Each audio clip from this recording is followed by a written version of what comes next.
계속해서 우리가 아브라함의 그 생애를 같이 동행해 보면서 저희도 동일하게 그러한 믿음으로 믿음의 여정을 가기를 소망하여서 계속 우리가 창세기 말씀을 보고 있습니다. 사는 것이 참 쉽지를 않습니다. 우리가 예상하지 않은 그런 순간에 어려움들도 닥쳐오고 대적들이 우리 앞을 막고 때로는 큰 사건들이 연이어서 홍수처럼 우리에게 밀려 들어올 때가 있습니다. 그럴 때마다 우리가 생각해 보는 것은 한번 버텨볼까?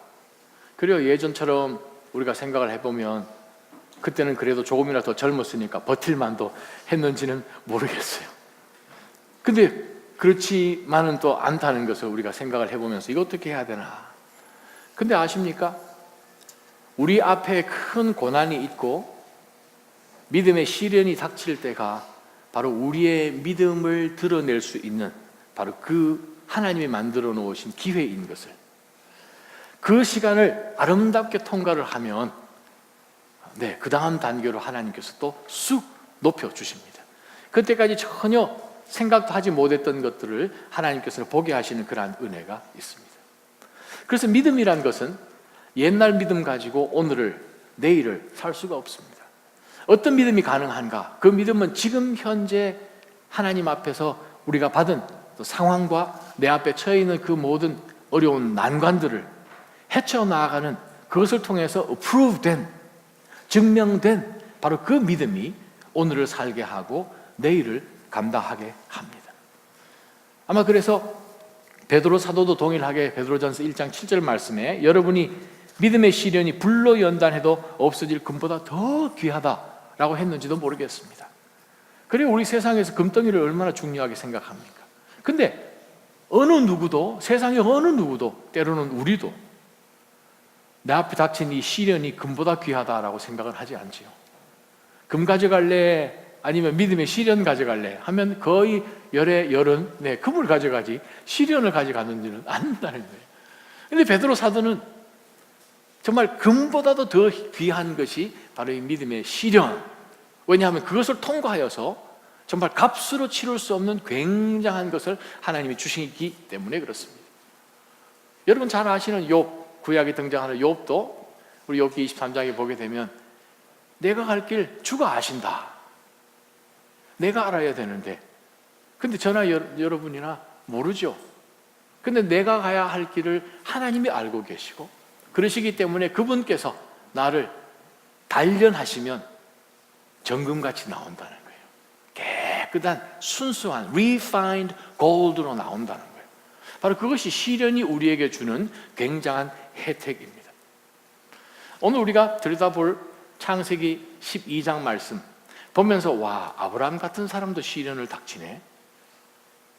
시험을 아브라함 같은 사람, 굉장한 이 믿음의 아버지라고 부를 수 있는 바로 모든 믿음의 후손들이 바로 이 아브라함을 따라서 줄을 쫙 나열로 섰는데, 이 아브라함 같은 사람도 시험을 맞았을 때에 믿음으로 쫙 굳건하게 반응하지 못하고 그냥 깨꼬라지는 것을 본다는 거예요.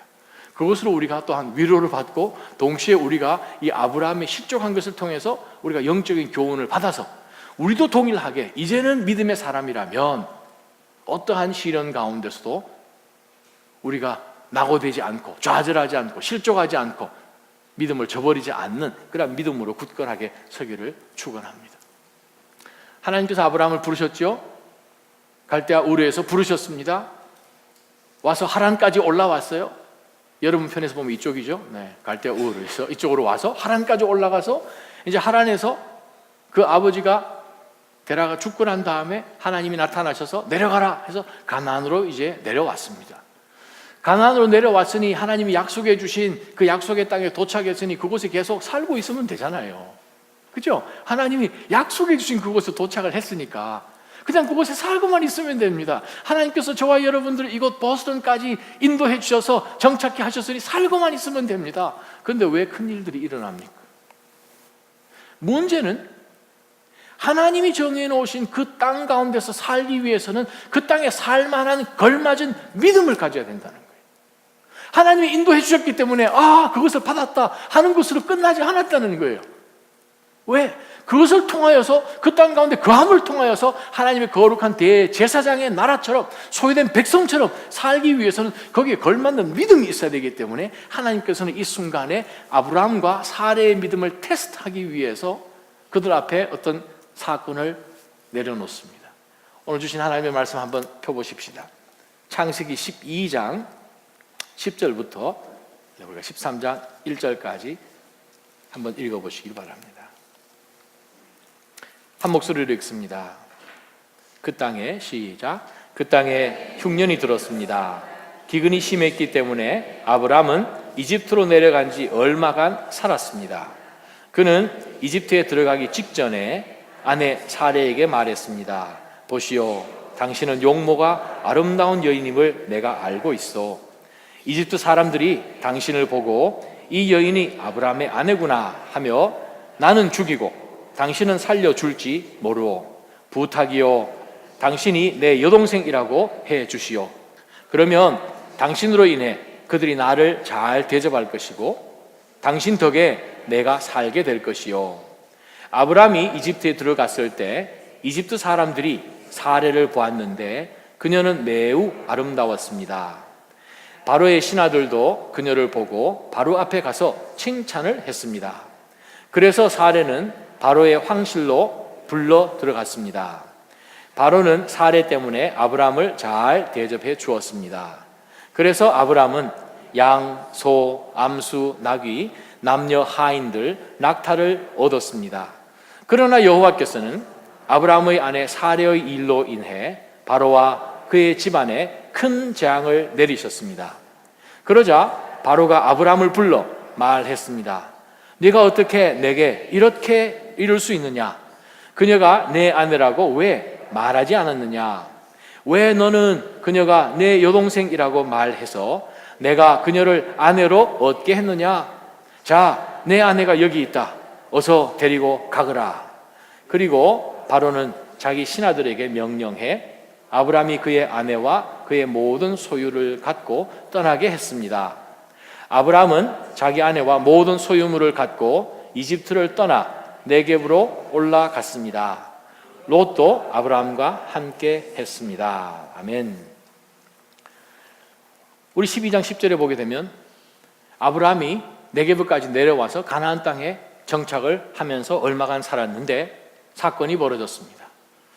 우리가 예상 밖의 사건이 벌어지는 것은 우리 일반적으로 생각할 때 그냥 우연처럼 어떤 상황이 보여서 일어날 때가 됐으니까 일어난 것이 아니고 그러한 상황이 있다면 하나님이 하나님 되실 수 없다는 거예요. 왜 그런가? 하나님은 모든 것을 다스리시는 하나님이시기 때문에, 통치하시는 주권을 가지시는 하나님이시기 때문에 하나님이 계획하지 않은 일들이, 하나님이 허락지 않은 일들이 단 한 번이라도 일어날 수 있는가? 못 일어납니다. 하나님께서 아브라함을 복 주셔서 그 후손들을 통하여 모든 민족들에게 복이 가게끔 통로로 그를 부르시고 쓰시겠다고, 만드시겠다고 그 먼 이쪽에서 갈대아 우르에서 끌어와서 인도해 오셔서 몇 달이 걸렸는지 모르지만 가나안 땅까지 왔는데 흉년이 들은 거예요. 이 가운데 흉년 드신 분 계신가요? 목사님, 저희 인생에도 흉년이 들었습니다. 그러면 우리가 이 아브라함과 또 더 동일화가 되어서 오늘 본문의 말씀을 잘 들여다보지 않을까 싶습니다. 아브라함은 지금까지 축복의 길로만 왔죠. 인도해 주셨고 모든 만나는 일들이며 정말 평탄하게 하란까지 와서, 물론 아버님 돌아가셨지만 또 이 가나안 땅까지 내려왔어요. 근데 좀 잘 그 자리에 계속 머물러 있으면 좋을 것 같은데 갑자기 흉년이 생겼어요. 어떤 사건이 벌어지면 항상 그것을 순서를 잘 여러분이 계산해 보셔야 합니다. 놀라운 하나님의 인도하심이 있으면 반드시 그 다음에는 시험이 옵니다. 그냥 그것이 계속 가는 것이 아니에요. 예를 들어 봅시다. 이스라엘 백성 한번 생각해 보세요.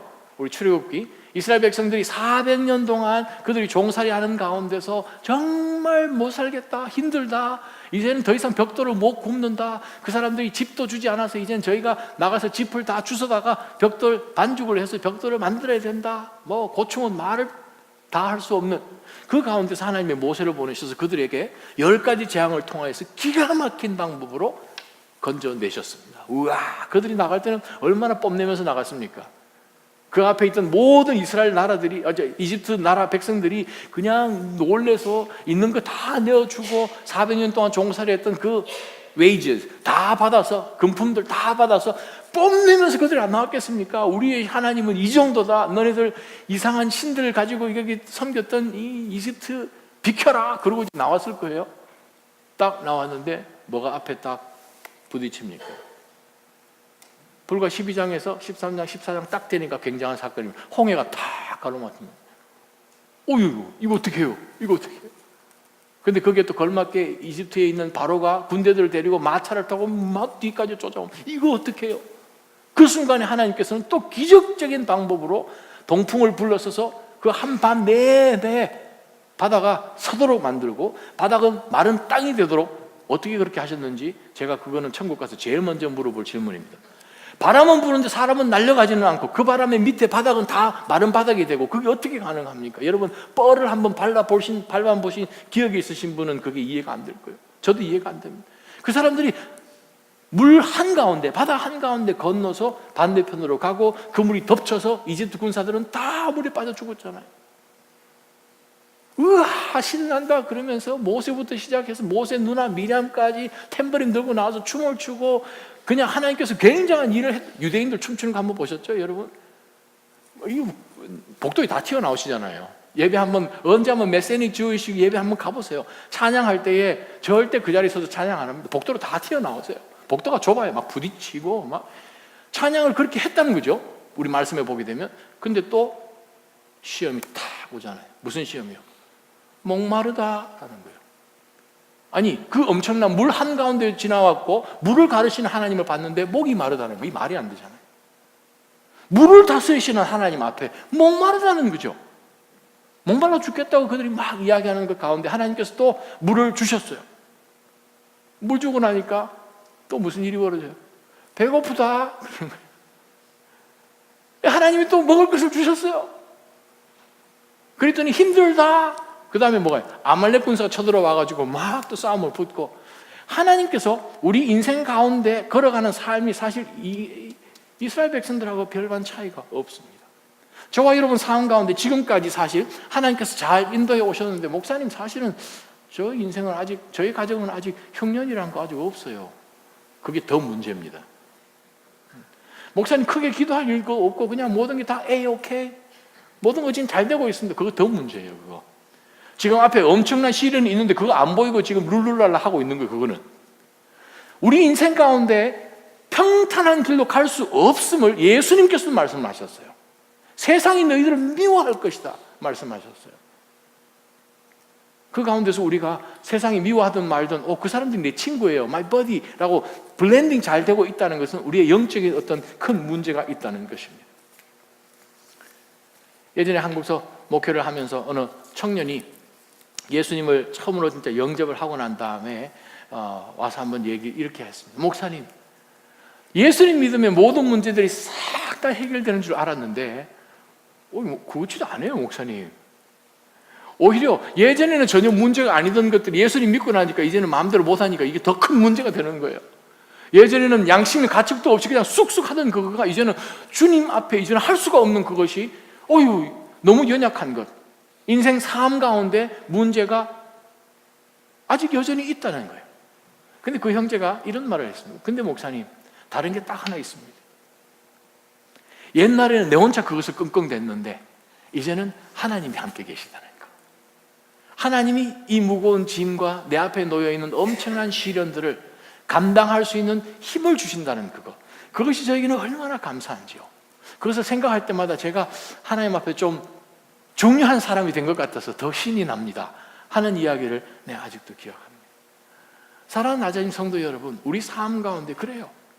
크고 작은 일들이 파도치듯이 우리 앞에 정말 좀 올라갈만 하면 또 큰 일이 생겨서 내려가서 죽겠다 하나님 앞에 간구하고 울고불고 기도하면 또 하나님이 건져내 주시고, 그래서 이제는 그만하려 생각했더니 또 엄청난 협곡 속으로 내려가는, 바로 그것이 마치 우리 인생인 것처럼 느껴지죠.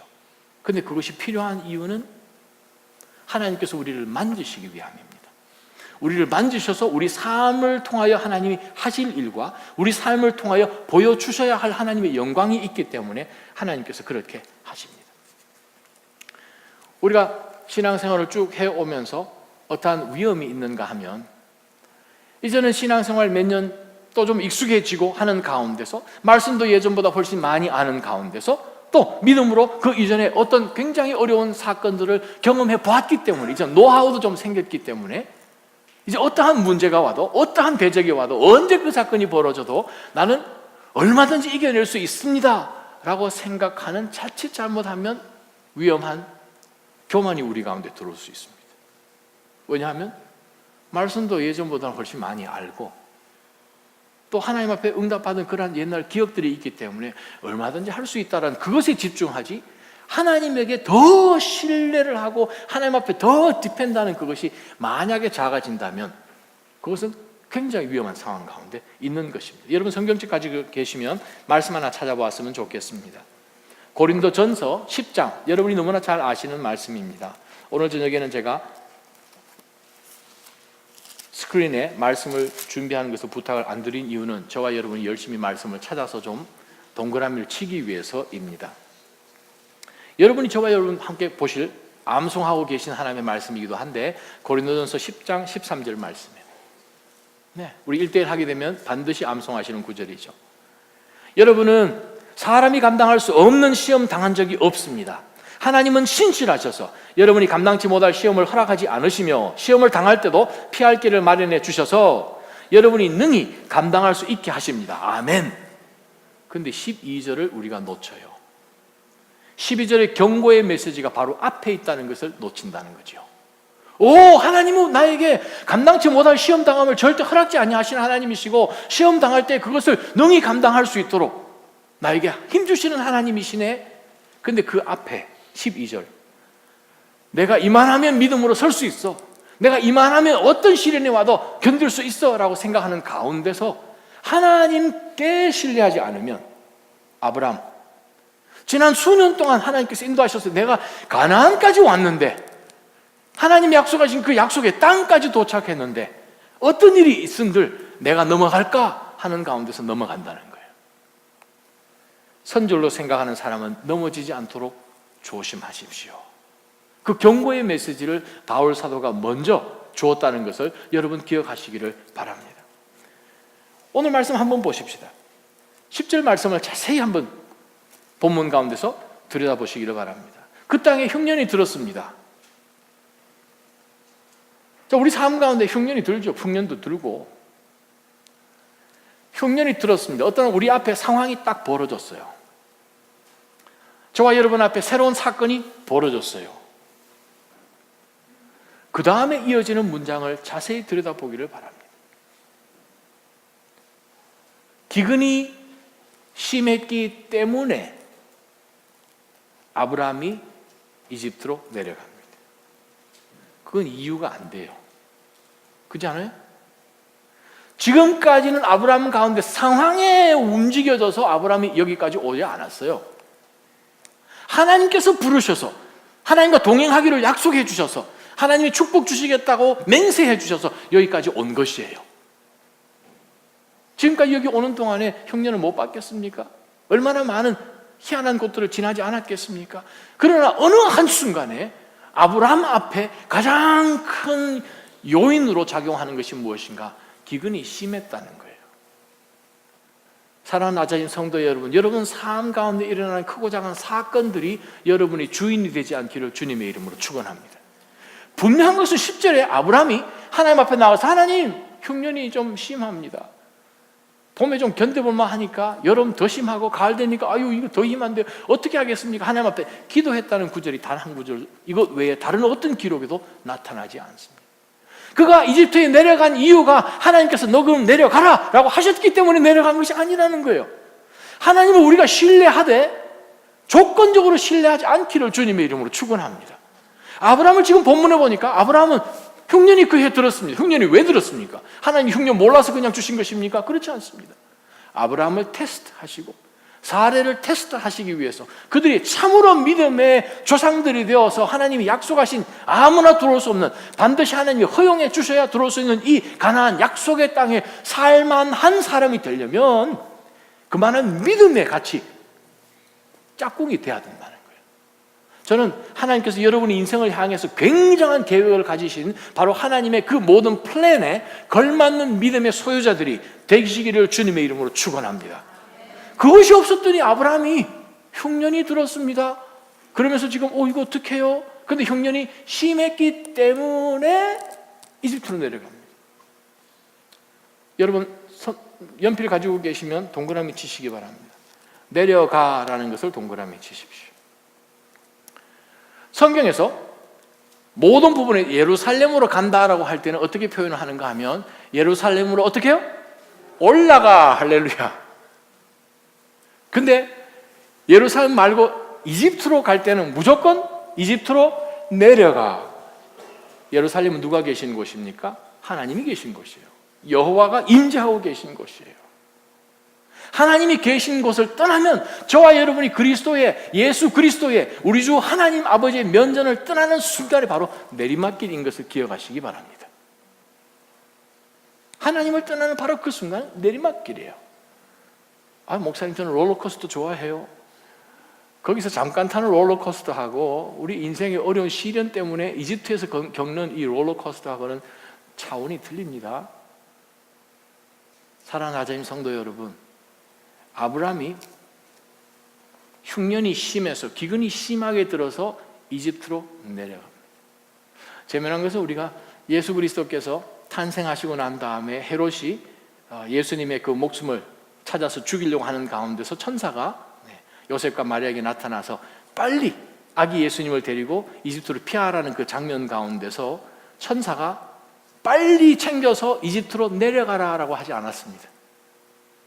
이집트로 떠나라 그랬어요.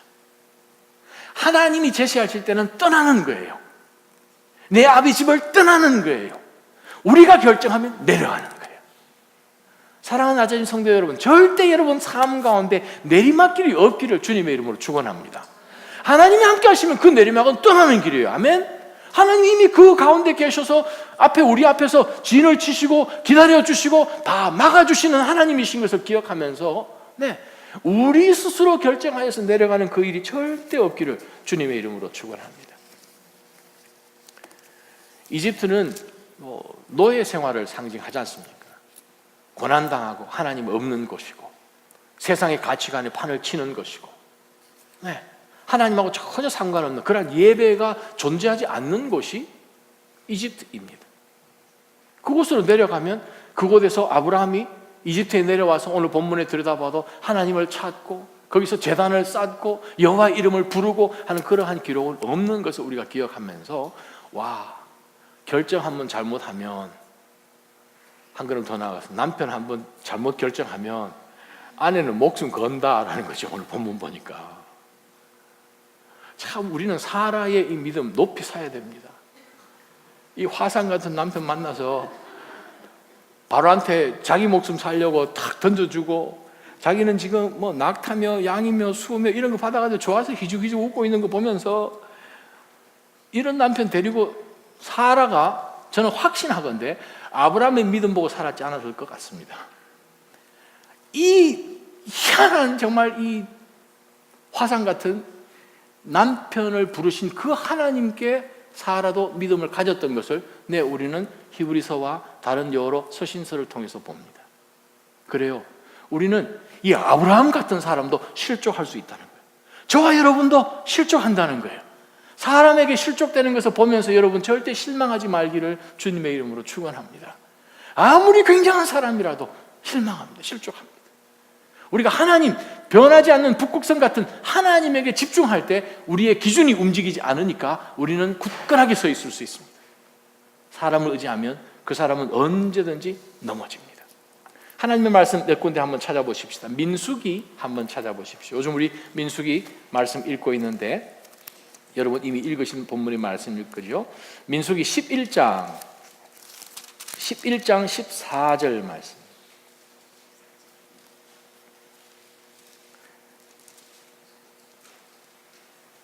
아니에요. 잘못 드렸습니다. 민수기 11장 전체하고 민수기 14장 전체하고를 여러분이 꼭 읽으시기를 바랍니다. 그 말씀 제가 적어놨는데 11장 14절이 아니고 민수기 11장과 민수기 14장에 분명하게 기록되어 있는 것이 무엇인가? 이집트는 여호와 하나님께서 보호하시고 축복 주시는 땅이 아니다, 그 말씀입니다. 근데 이스라엘 백성들은 계속 그 땅으로 나아가기를 원합니다.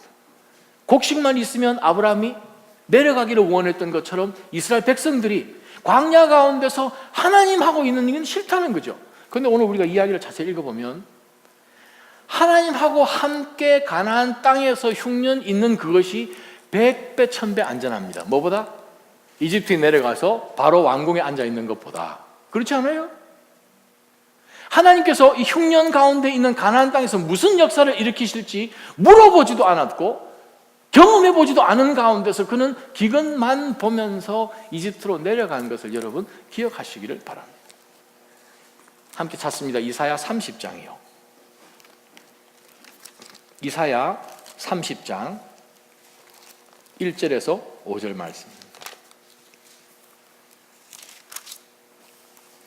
이사야 30장, 저와 여러분 삶 가운데 아무리 크고 작은 사건, 나를 경악시킬 만한, 패닉시킬 만한 그런 사건이 벌어져도 여호와 하나님의 면전을 떠나지 않게 되기를 주님의 이름으로 축원합니다. 이사야 30장 1절부터 5절까지 말씀 한 목소리로 했습니다. 여호와께서 시작. 여호와께서 말씀하신다. 재앙이 있을 것이다. 고집불통 자식들아, 내 뜻을 무시하고 계획을 세우고 내 영을 무시하고 다른 이와 동맹을 맺으면서 죄에 죄를 더하고 있구나. 내게 묻지도 않고 이집트로 내려가서 바로의 보호를 피난처로 삼고 이집트의 그늘 아래 쉴 곳을 찾는구나. 그러나 바로의 보호가 도리어 너희에게 부끄러움이 되고 이집트의 그늘이 너희에게 치욕이 될 것이다. 그 고관들이 소안으로 가고 그 사신들이 하네스에 이르렀지만 도움이나 이익은커녕 수치와 치욕만 받고 쓸모도 없는 민족에게 모두가 수치를 당할 것이다 라고 하나님께서 이사야를 통해서 오늘 저와 여러분에게 또 말씀하십니다. 그래요, 이 세상에 우리가 믿을 만한 굉장한 것을 줄 것 같은, 안전을 줄 것 같은 그 어떤 세력도 우리의 피난처가 되지 못한다는 것을 하나님께서는 분명히 말씀하십니다. 예레미야 한번 더 보십시다. 예레미야 42장이요. 예레미야 42장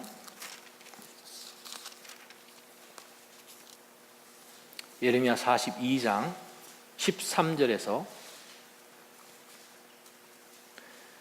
그 장의 마지막까지를 연필 들고 하나하나 읽어보시기를 바랍니다.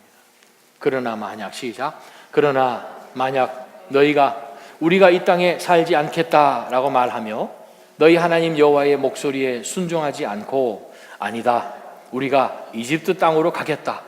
그곳에서는 우리가 전쟁을 보거나 전쟁의 나팔 소리를 듣거나 망에 줄이거나 하지 않을 것이니 우리가 그곳에서 살겠다라고 말한다면 유다의 남은 사람들아, 여호와의 말을 들으라. 이스라엘의 하나님 만군의 여호와가 이렇게 말한다. 만약 너희가 이집트로 가겠다고 결정하고 그곳에 가서 살면 너희가 두려워하는 칼이 그곳 이집트 땅에서 너희를 따라 붙을 것이고 너희가 두려워하는 기근이 이집트까지 너희를 바싹 따라올 것이며 너희가 그곳에서 죽게 될 것이다. 이집트로 가서 그곳에서 살겠다고 결정한 모든 사람들은 칼과 기근과 전염병으로 죽게 될 것이다. 내가 그들에게 가져올 재앙에 살아남은 사람이나 피하는 사람이 없을 것이다. 이스라엘의 하나님 만군의 여호와께서 말씀한다. 내 노여움과 분노가 예루살렘에 사는 사람들 위에 쏟아 부어진 것처럼 너희가 이집트로 갈 때 내 분노가 너희 위에 쏟아 부어질 것이다. 너희는 악담과 경악의 대상이 될 것이고 저주와 모욕의 대상이 될 것이다. 너희가 다시는 이곳을 볼 수 없을 것이다.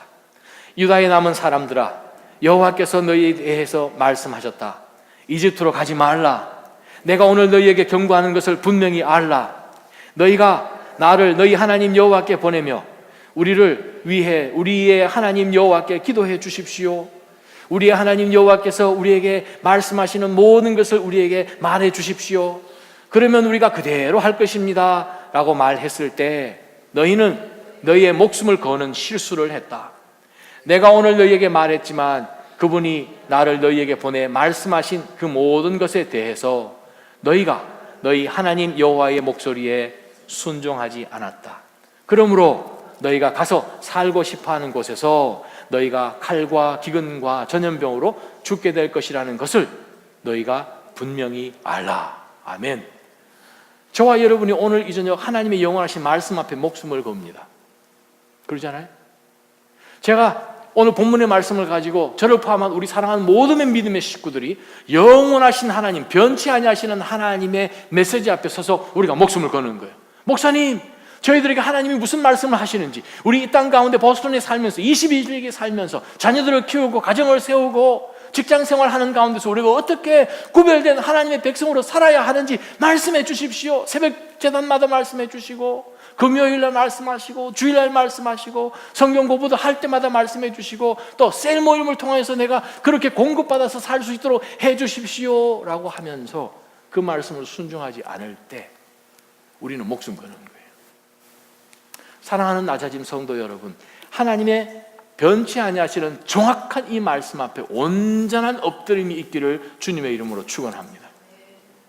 그것이 없으면 우리는 가나안에 있든 애굽으로 내려가든 하나님의 은혜가 함께 하지 않는다는 것을 분명히 기억해야 돼요.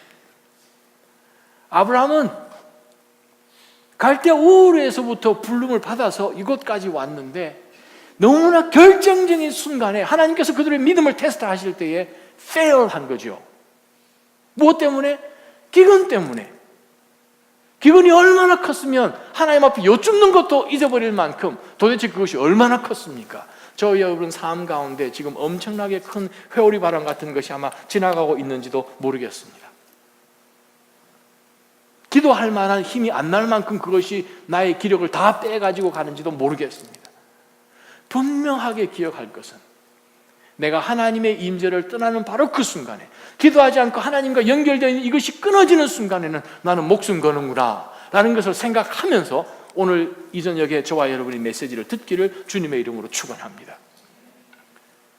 얼마 전에 저희 교회에 청년들을 초대를 해서 저희 집에서 식사를 하는데, 식사를 준비를 이제 하면서 고기를 이제 제가 바깥에서 굽는데 아무리 구워도 안 굽히는 거예요.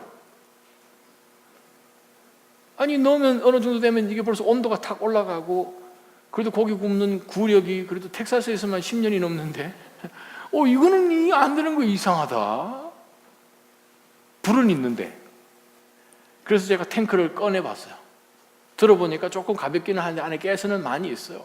흔들어 봤어요. 뭐가 잘못됐나. 청년들이 올 시간은 이제 자꾸 다가오고 방법은 다른 것을 끼워 넣어야 되죠. 그래서 그라지에 있는 엑스트라를 항상 남겨놓는 그 통을 들고 와서 딱 끼웠는데 또 하필이면 그 연결되는 부분에 고무 패킹이 낡아가지고 그쪽으로 LPG 가스가 쉬 하고 새는 거예요. 위험하죠. 그럼 어떻게 해야 됩니까? 가서 바꿔야죠. 불이 나게 가서 다른 걸로 바꿔가지고 끼웠어요. 잘 구웠을까요? 안 구웠을까요? 속으로 목사님 나는 안 부르고 뭐 그렇게 생각하시면 안 됩니다. 잘 구웠습니다. 고기가 굽히기 위해서는, 음식이 되기 위해서는 적정한 온도가 있어야 돼요. 적정한 온도를 통과해야 그것이 만드는 사람의 예상대로 기준에 맞게 프로덕트가 나오는 거예요. 때로는 저와 여러분 삶 가운데 하나님이 우리 가운데 허락해 주신 이 용광로 같은 불같은 시련이 너무나 뜨거워서 우리는 튀어나옵니다. 튀어나오면 그것으로 끝나는가? 하나님 아예 저 영광로 안에 안 들어가겠습니다. 피하면 해결되는가? 하나님께서 우리 가운데 주시는 이 믿음의 시련은 튀어나온다고 답이 해결되지도 않고 피한다고 그것이 해결되지도 않습니다. 그런데 감사한 것은 여러분이 그 안에 들어가 계시면 들어가서 견딜 만한 힘도 우리 가운데 동시에 주시는 하나님이신 것을 믿기를 축원합니다. 근데 그걸 보시면서 하나님은 병도 주고 약도 주니 그러시면 또 안 되는 거예요. 하나님 우리 가운데 그것을 통하여서 통과해야 하나님이 원하시는 프로덕트가 되는 거예요. 또 다른 것 하나님이 통과하도록 해주시면, 그것을 믿는 믿음 가운데 통과하면, 또 하나님이 원하시는 그만큼의 믿음의 분량 가운데 있으면 우리의 삶 가운데 우리를 통하여 하실 일들이 막 발산되는 것을 우리는 경험하게 되는 것입니다. 사랑하는 나자인 성도 여러분, 어떤 고난 가운데 있더라도 우리가, 저와 여러분이 이거 훨씬 괜찮겠다 해가지고 선택하는 그것은 무조건 꽝입니다. 아멘? 저를 따라 하시기 바랍니다. 그것은 무조건 꽝이다. 그것은 무조건, 시작. 그것은 무조건 꽝이다. 하나님이 진짜입니다.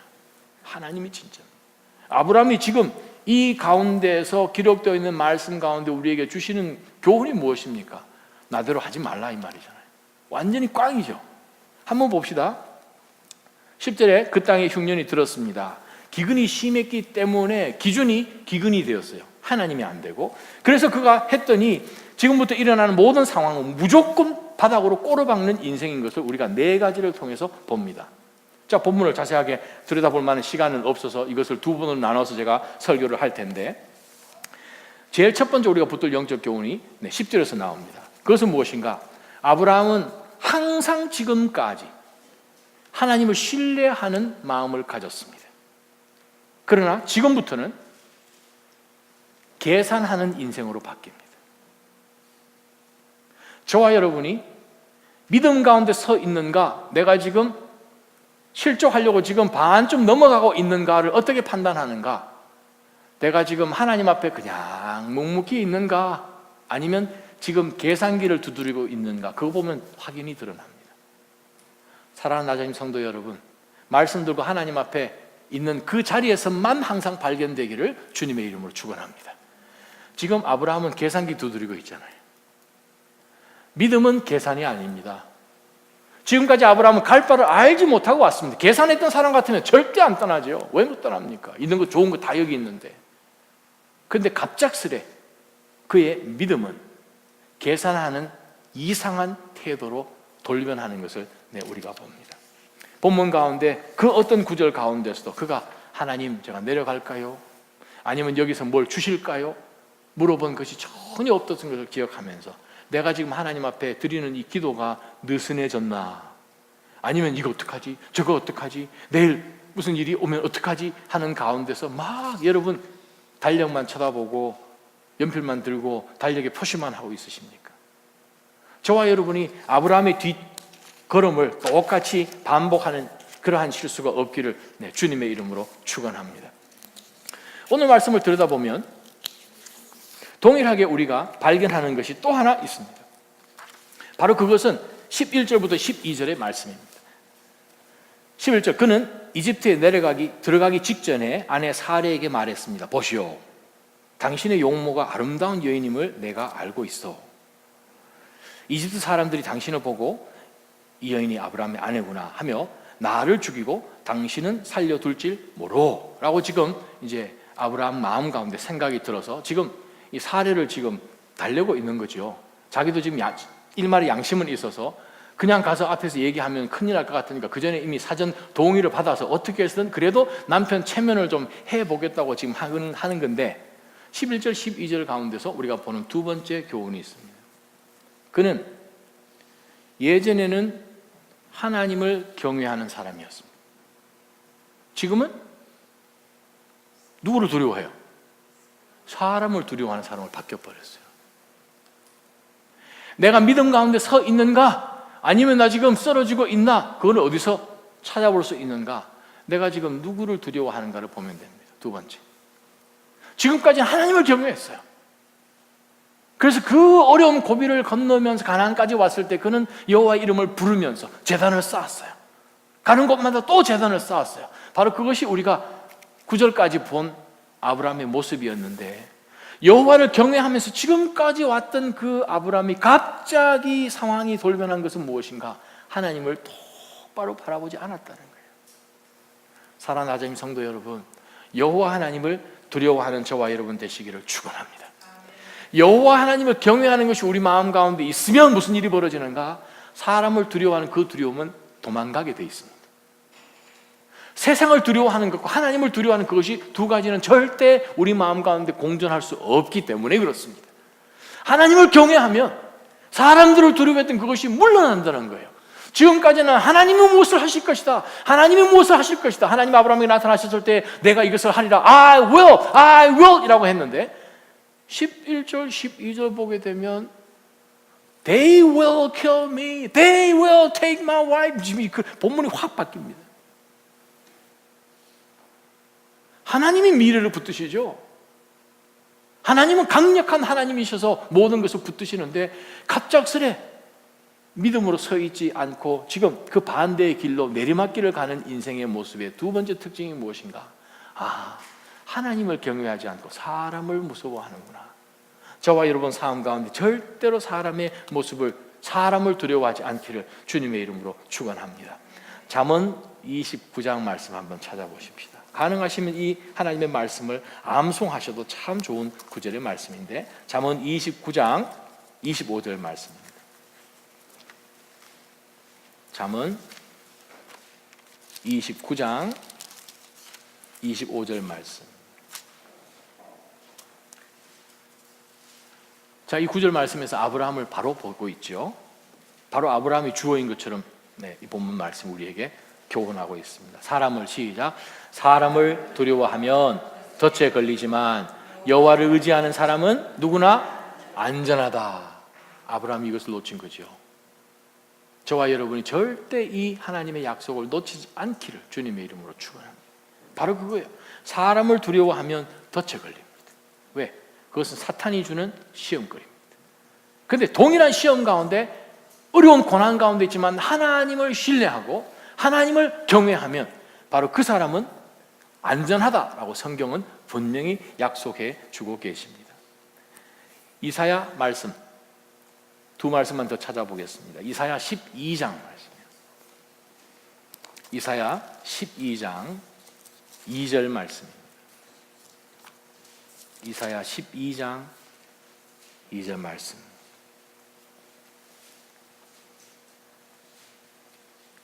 함께 나의 신앙 고백인 것처럼 고백하며 나갑니다. 보십시오. 시작. 보십시오. 하나님께서 제게 구원이시니 제가 믿고 두려워하지 않겠습니다. 주 여호와는 제 힘과 노래시며 제게 구원이 되셨기 때문입니다. 아멘.